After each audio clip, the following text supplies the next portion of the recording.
I'm good. Okay. All right, I'd like to call the meeting to order. Invite everyone to please rise and join us in the Pledge of Allegiance. I pledge allegiance to the flag of the United States of America and to the republic for which it stands, one nation, under God, indivisible, with liberty and justice for all. Kelly, would you call the roll, please? Jim Wanda. Here. James Shiloh. Here. Christian Koppel. Here. Michael DeVito. Here. Beth Marie Evans. Here. Alex Grados. Here. Eric Jones. Present. Morris present.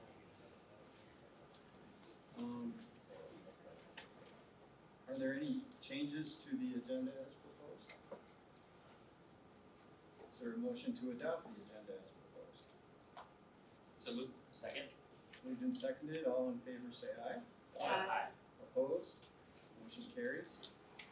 Is there a motion to approve the consent agenda as presented? So moved. Second. Moved and seconded, roll call. Jones. Yes. Shiloh. Yes. Koppel. Yes. DeVito. Yes. Evans. Yes. Grados. Yes. Dunbeck. Yes. Motion carried. Is there a motion to approve the NIA consent agenda as presented? So moved. Second. Moved and seconded, roll call. Shiloh. Yes. Koppel. Yes. DeVito. Yes. Evans. Yes. Grados. Yes. Jones. Yes. Dunbeck. Yes. Motion carried. At this point in time, I'd like to call a public hearing on the proposed budget to order and invite anyone who's here that wishes to speak to the budget to do so at this time.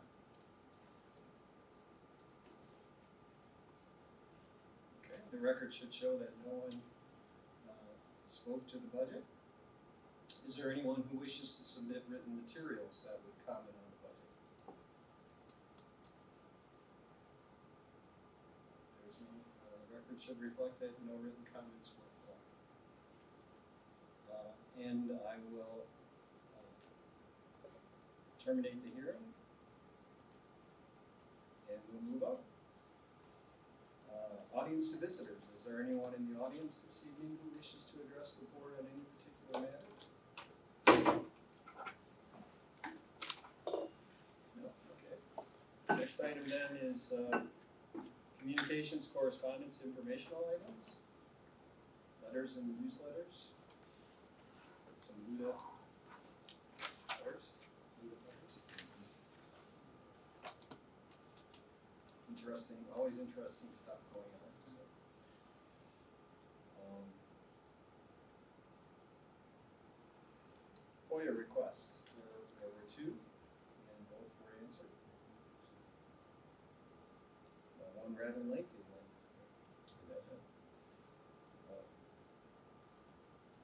Suspension report. Middle school natives are restless, aren't they, Jim? Any comments on the suspension report? No. Committee reports.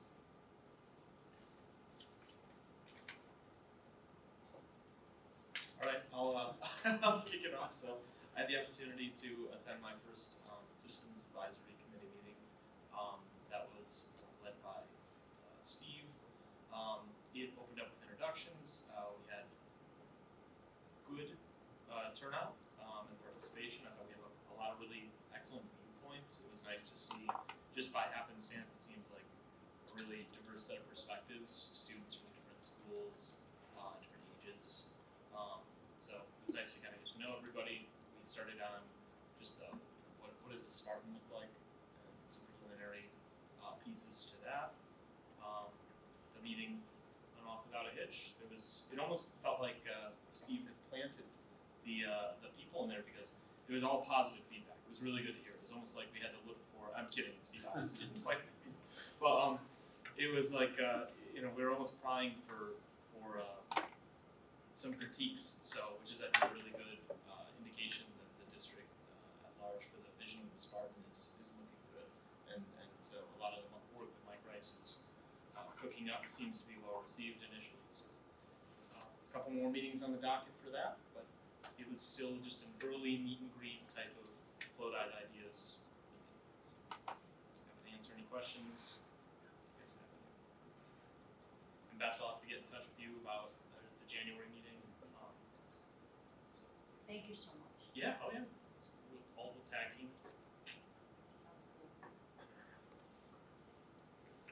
SEF fundraiser for Take Root was about a week and a half ago, not this past weekend, but the weekend before. I thought it was great as always, different change in venue, but Rachel and Michelle and the group put on a great event.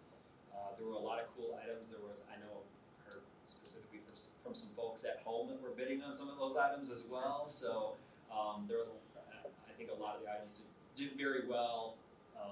And raised a lot of money for obviously really good effort, and then obviously the grants meeting is coming up here soon, so that is that's coming up. So, but yeah, amazing event. It's always fun to get to go to that. Definitely encourage if you haven't gone to go next year. But yeah, it's a really good time, and it's something I don't know the total dollar amount, but there's a lot of money. So. Any other committee reports? Thank you for representing us. Next item then is the superintendent's report. Well, it's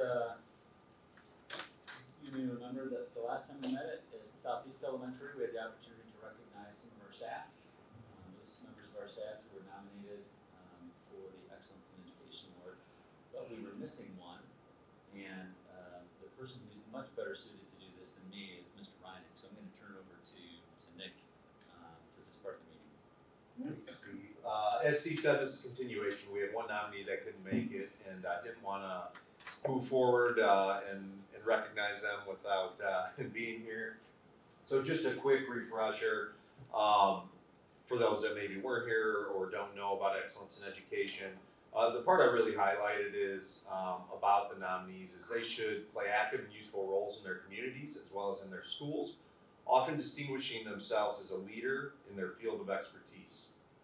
Their most important qualities should be their superior ability to inspire a love of learning in students of all backgrounds and abilities.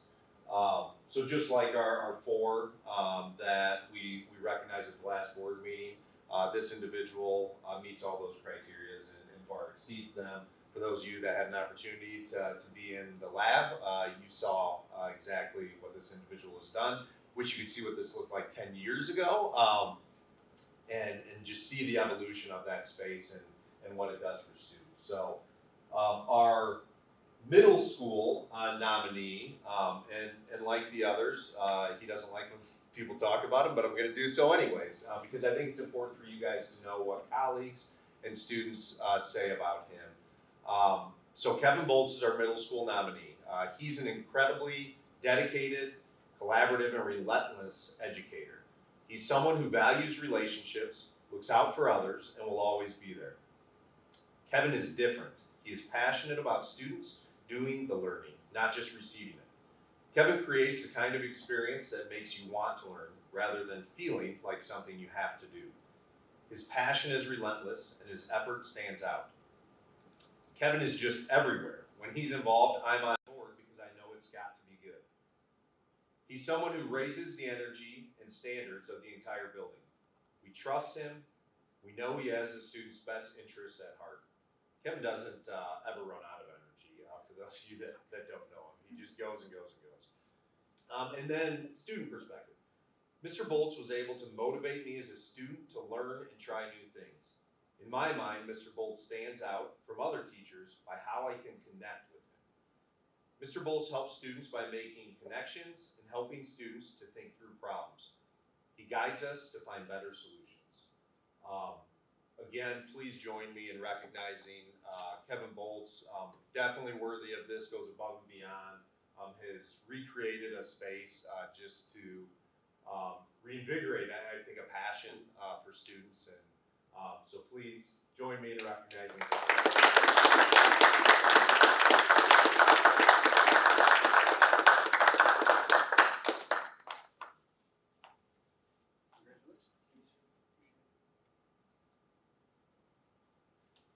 Thank you, Kevin.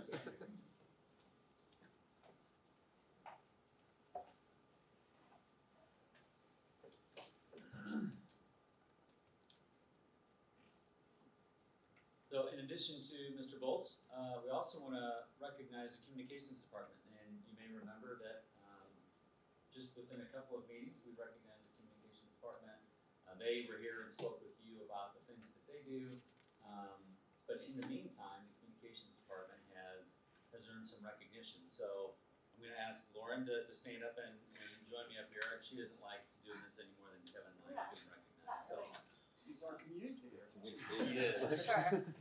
Before I turn it over to her, I had the chance to join Lauren and members of the communications department at the INSPRA, Illinois affiliate of the National School Public Relations Association annual dinner. So that a speaker there that morning. Lauren and I talked about that a little bit. There was a luncheon where they recognized school districts, I would say primarily from across the northern part of the state, but not restricted to the northern part of the state, for the great work that they did. So out of the categories that were available, our communications department was recognized in newsletter, social media campaign, and video. So with that said, I want to turn it over to Lauren and let her talk about the work the communications department has done. So throughout the 22-23 school year, we worked on a number of new projects that we were actually able to submit 4 of them, and we came home with 3 out of 4 winning. So that was pretty cool to see.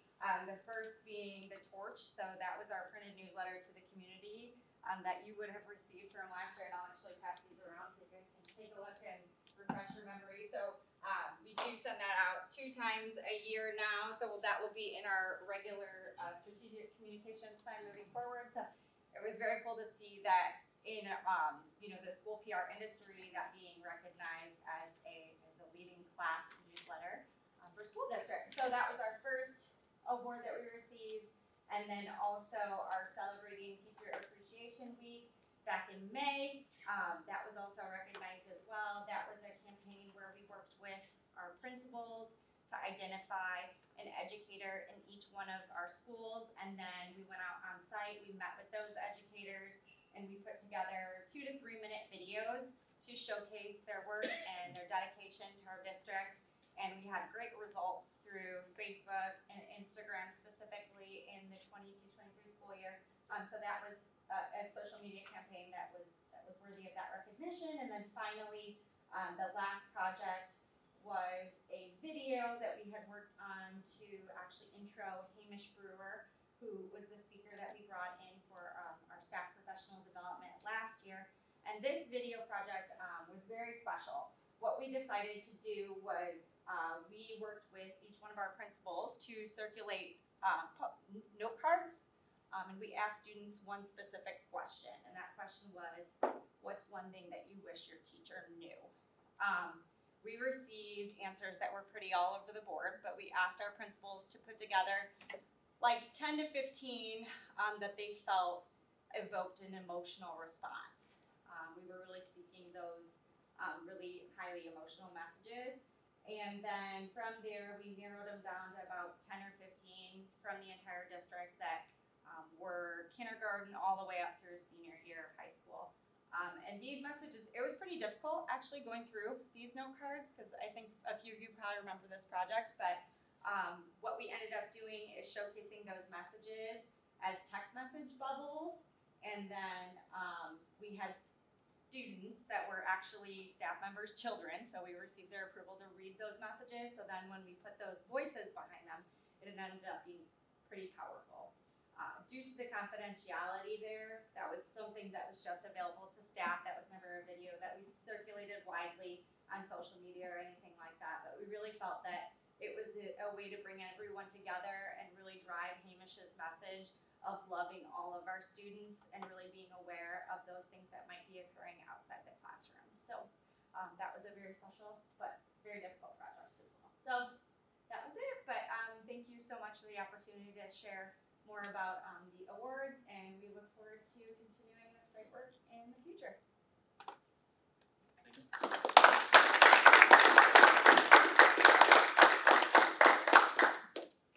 James may have, I did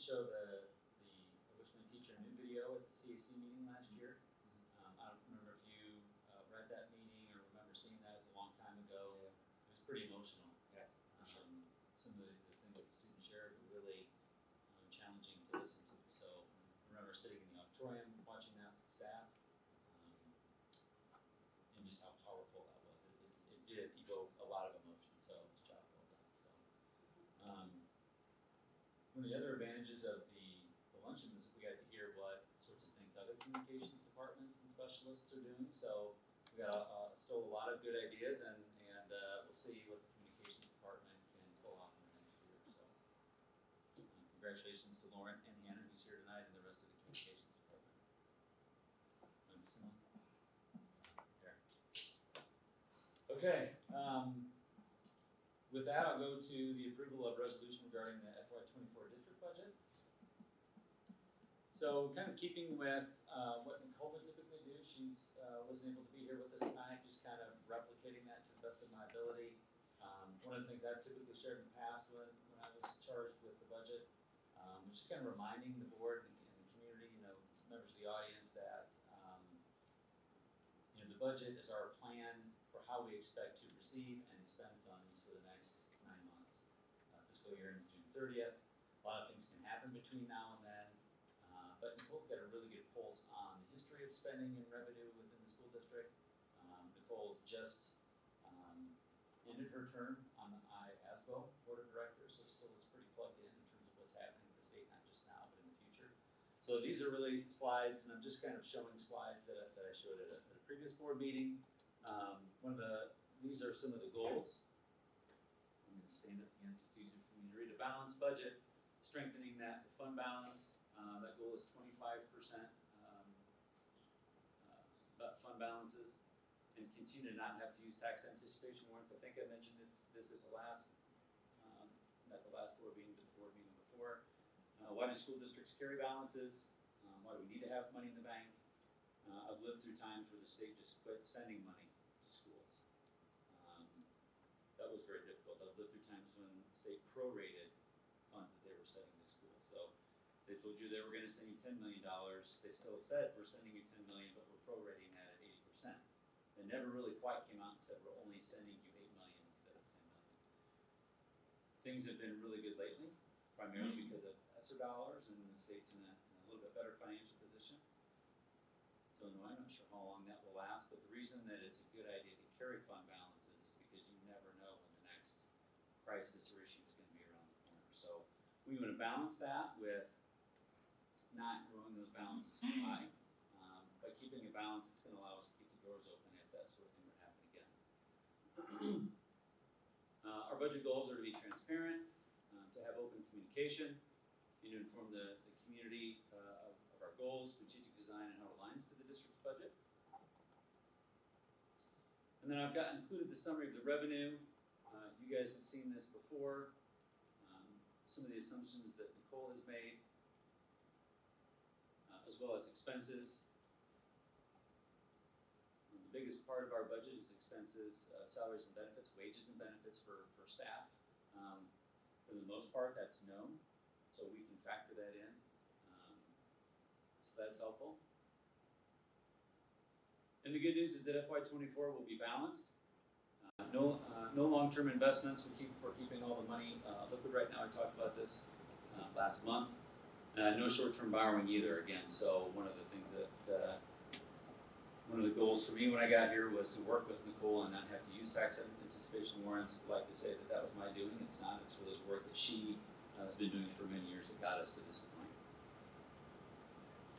And then this is the last slide, FY24 projected operating ending fund balances.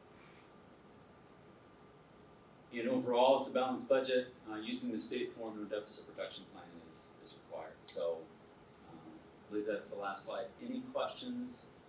I answered a couple of questions prior to tonight, so that was super helpful. I had a chance to run those past Nicole. But any last minute questions before I ask the board to approve the FY24 budget?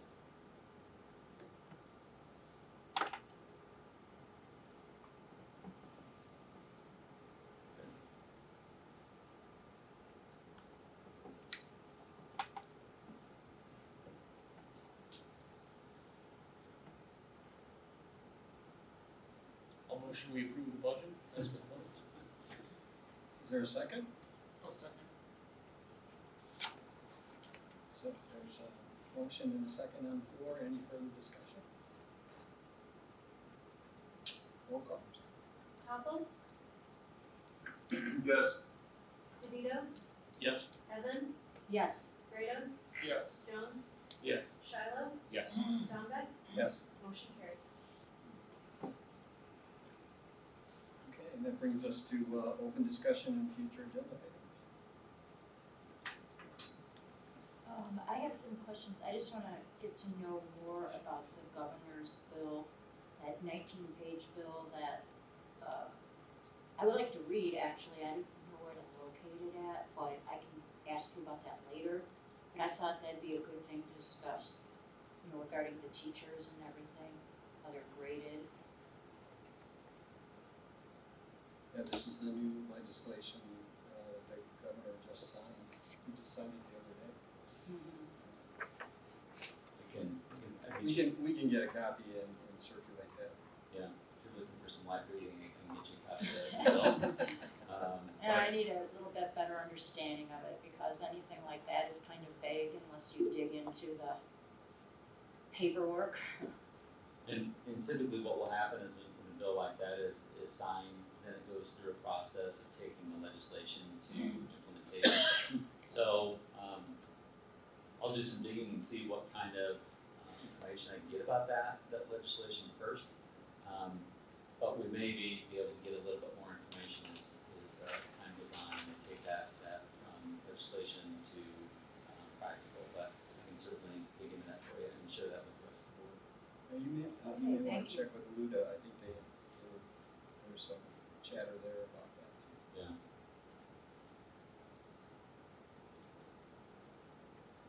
Other issues?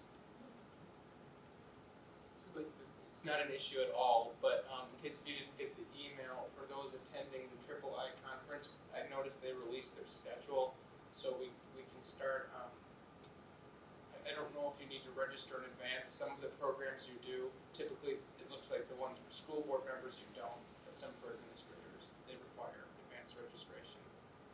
Most of the ones on Friday require advanced registration. Most of the ones on Saturday, if I remember correctly, and then Sunday morning, most are open, first come, first served. Some of them are more popular than others. Legislative sessions, especially when they have legislators in the session, Yes. very well attended. Yes, too well attended. So I encourage you to get there early if that's a session that you plan on attending. But yeah, those are released, so take a look at those every it's going. Yeah, typically they don't make you pre-register, but if you don't get there early enough, you just, you can't even fit in the room sometimes.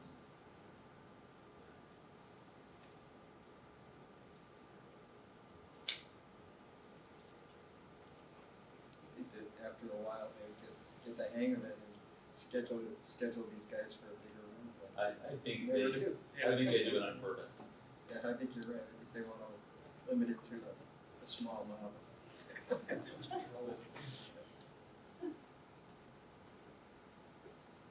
Other issues, future agenda items?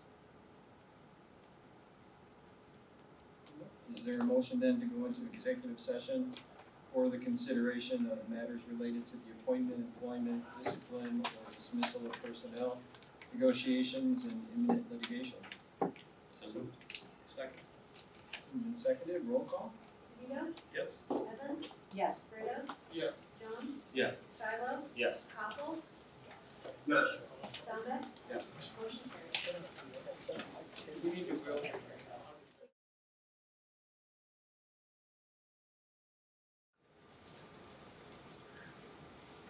Okay, we're back in open session. Is there a motion to approve the personnel report as presented? So moved. Second. Moved and seconded, roll call? Kratos, Yes. Jones, Yes. Shiloh, Yes. Hopple, Yes. DeVito, Yes. Evans, Yes. Dombeck, Yes. motion carried. Is there a motion to approve the modifications to the Sycamore Education Support Staff Association agreement as presented? So moved. Second? Moved and seconded, roll call. Jones, Yes. Shiloh, Yes. Pownell, Yes. DeVito, Yes. Evans, Yes. Kratos, Yes. Donda, Yes. motion carried. We need people to stick around to sign the budget resolution, so don't leave before you sign off on that. Is there a motion to adjourn? So moved. Second. All in favor? Aye. We are adjourned.